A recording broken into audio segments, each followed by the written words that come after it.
কান্ডারি যেদিন তরির অন্বেষণ করতে করতে আমার সম্মুখে এসে দাঁড়াবে, সেদিন আমি এই তরির কান্ডারির চরণে স্পর্শে আমি সেই ভব নদী পার হয়ে যাব।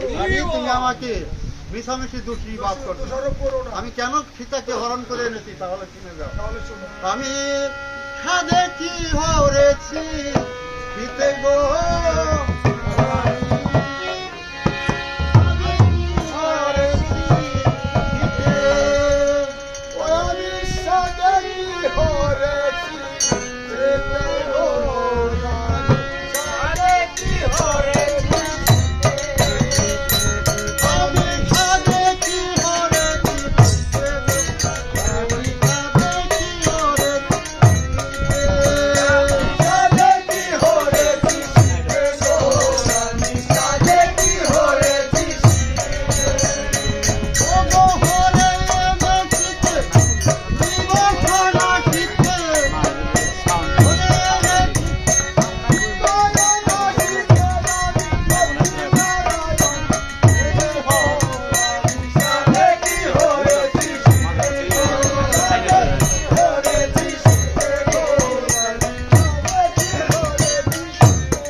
রামের সাথে যদি আমি মিত্রতা ভাব করি তাহলে আমার উদ্ধার হতে লাগবো 7 জনম, আর রামের সাথে যদি আমি শত্রুতা ভাব করি তাহলে আমি 3 জনের উদ্ধার হয়ে যাবো।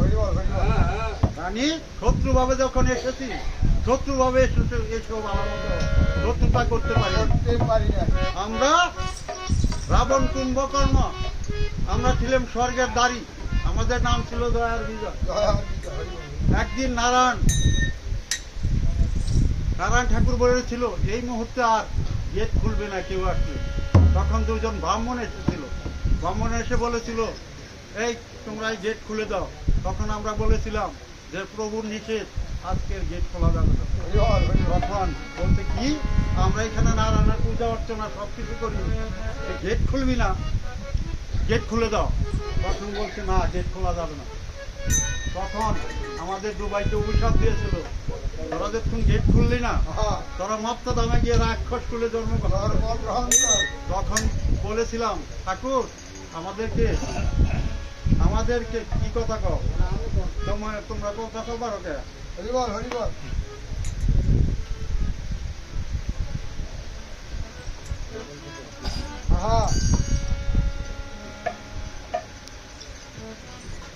গান আইলে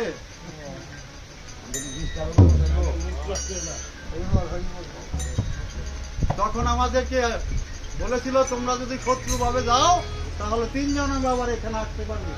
তো শত্রু ভাবে এসো, বাবা মতো শত্রুতা করতে পারি রানী, আমরা শত্রু ভাবে এসো, শত্রুতা করতে পারি। তাই রামের হাতে যে আমরা মরবো সেটা আমরা জানি। তবু আমি এই করেছি পর সীতা দিয়ে না বুঝিব।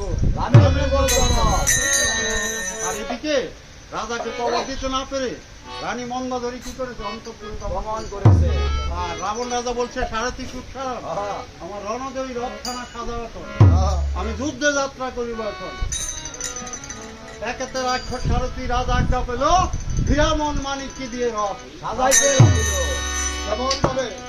আর সাজন বাজন বালন